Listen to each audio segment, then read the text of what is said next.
इसकी वैल्यू बताना है क्या होगी, इस एक्सप्रेशन की वैल्यू क्या होगी। अब ये सवाल जो है ना एक स्टैंडर्ड सवाल है, अगर इसका आपको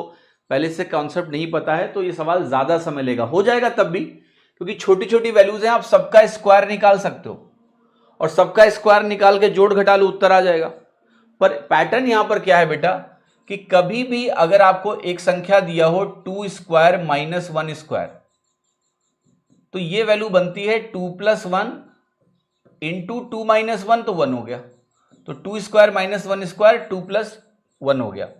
ऐसे ही अगर आपको कभी मैं कहूं लिख दो मेरे सामने, यहां पर 6 स्क्वायर है और 5 स्क्वायर भी माइनस में है, तो एक ब्रैकेट में बनेगा 6 प्लस 5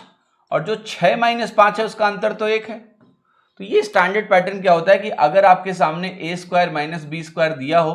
तो ये ए प्लस बी के बराबर हो जाएगा अगर ए माइनस बी की वैल्यू 1 है, यानी दोनों संख्याओं के बीच का अंतर अगर 1 है तो ए स्क्वायर माइनस बी स्क्वायर हमारा ए प्लस बी के बराबर होता है।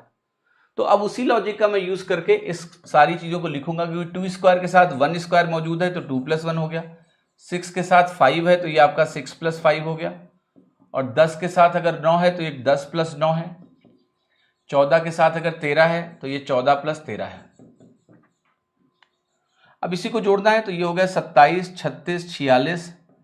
और 46 और 11 आपका हो गया 57 और 3 60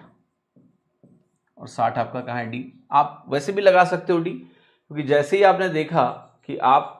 अगर यहां पर 27 और 9 36 तक पहुंच गए तो ये 3 आंसर तो हो ही नहीं सकते, अब यही बचा है डी, तो वही होगा। ठीक है।